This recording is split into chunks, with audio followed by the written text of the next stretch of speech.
Baik, saya akan menjawab pertanyaan nomor 1 terkait teknik dan strategi baru yang berkontribusi dalam penemuan obat dan berikan contohnya. Nah, yang pertama yaitu teknik Artificial Intelligence atau AI. AI merupakan suatu sistem dan perangkat lunak yang dirancang dengan kecerdasan buatan, di mana AI ini dapat menafsirkan dan menjawab pertanyaan apapun asalkan dari jawaban tersebut terdapat data yang sudah diinput pada sistem.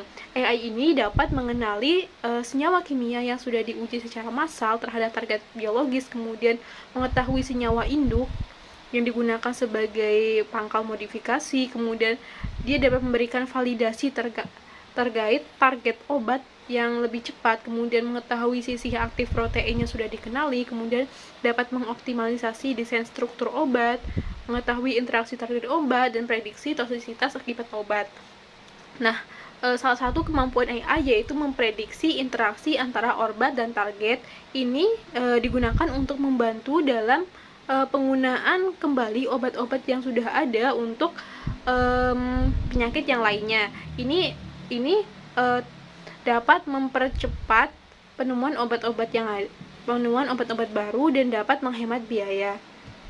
Nah, jika obat yang sudah memenuhi syarat pada uji AI ini akan dilakukan uji klinis fase 2. Nah, platform AI ini akan mempertimbangkan dari segi kesamaan obat-obat dengan penyakit-penyakit yang ada, kemudian kesamaan antara molekul target, struktur kimia obat, dan profil ekspresi gen saat menggunakan obat tersebut. Nah, contoh penerapannya yaitu obat yang digunakan pada pengobatan COVID, di mana saat ini obat-obat yang sudah ada itu digunakan untuk pengobatan COVID, yang mana AI ini dapat memilih obat mana yang dapat digunakan untuk pengobatan COVID dengan memanfaatkan data genetik dan genomik yang sudah ada untuk mengidentifikasi penentuan genetik manusia dari patogenesis SARS-CoV-2, yang mana ini dapat memberikan petunjuk penggunaan kembali obat yang sudah ada, karena obat tersebut menargetkan penyakit COVID-19 melalui jaringan interaksi antara obat tersebut terhadap target dari protein fungsional COVID-19. Kemudian teknik yang kedua yaitu Computer Aided Drug Design atau CADD. Nah, metode ini ditunjukkan untuk menggunakan data informasi yang ada dalam struktur 3 dimensi dari target anligan untuk merancang senyawa yang benar-benar baru, serta untuk membangun sumber data kombinasi yang virtual dari senyawa-senyawa yang dapat disaring secara komputasi sebelum dilakukan sintesis dan pengujian. Nah, desain obat berbasis komputer ini akan menentukan struktur molekul target dengan molekul obat yang akan berikatan pada area yang spesifik. Nah, metode CADD ini digunakan untuk menyempurnakan bentuk calon obat agar dia mampu berikatan lebih erat dan lebih selektif ke targetnya dengan menghitung sifat molekuler, kemudian dengan membangun, memvisualisasikan, menganalisis, dan menyimpan model struktur molekul kompleks yang dapat menafsirkan hubungan aktivitas struktur dalam desain suatu obat tertentu. Nah, untuk contohnya yaitu penemuan penghambat HIV-RT kelas non-nukleosida atau NNRTI generasi selanjutnya, di mana pada generasi sebelumnya desain NNRTI ini dia tidak efektif untuk melawan virus yang mengandung mutasi. Nah, kemudian itu juga menunjukkan resistensi yang meningkat secara signifikan. Nah, dengan adanya teknik Computer Aided Drug Design ini, maka dapat ditingkatkan efektivitasnya dengan mengidentifikasi struktur dalam target di mana obat dapat menjadi paling efektif dan memprediksi bagaimana obat mempengaruhi perilaku molekul target. Selain itu, dapat membantu memprediksi stabilitas calon obat di dalam tubuh dan dapat menilai apakah obat tersebut itu memiliki efek samping yang tidak diinginkan.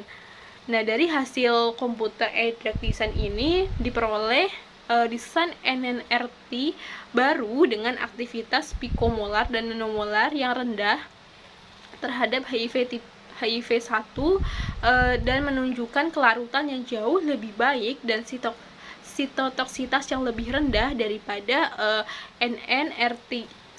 NNRTI generasi sebelum-sebelumnya.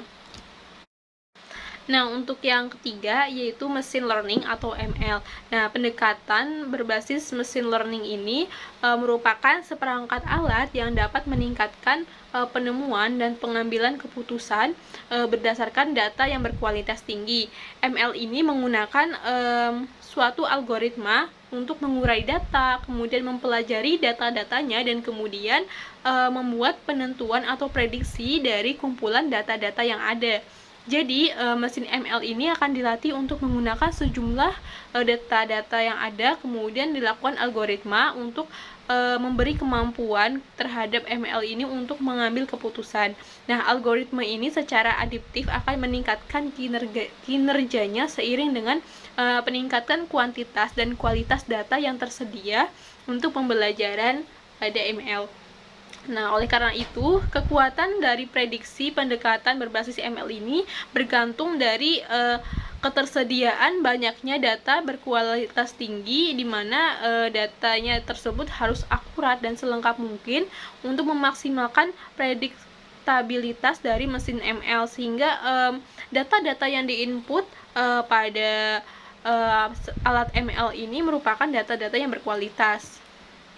Nah, ML ini mampu mengidentifikasi dan memvalidasi target obat sehingga dia dapat memilih target molekular yang paling potensial dan mengembangkan obat yang dapat mengobati penyakit dengan memodulasi aktivitas target molekuler. Contoh dari penerapan ML yaitu ML memprediksi efek obat yang spesifik terhadap kanker dengan menyaring 990 garis sel kanker terhadap 265 obat anti kanker dan menyelidiki bagaimana ekspresi gen di seluruh genom, kemudian metilasi DNA dan jumlah salinan gen, kemudian data mutasi somatik dalam mempengaruhi respon obat. Kemudian diperoleh algoritma ML untuk mengidentifikasi fitur dari molekular yang memprediksi respon obat. Tipe data yang paling prediktif di seluruh tipe kanker adalah ekspresi gen, sedangkan model spesifik kanker yang paling prediktif termasuk fitur genomik dan menyertakan data metilasi DNA, sehingga dapat diidentifikasi jenis obat yang spesifik terhadap jenis kanker tertentu.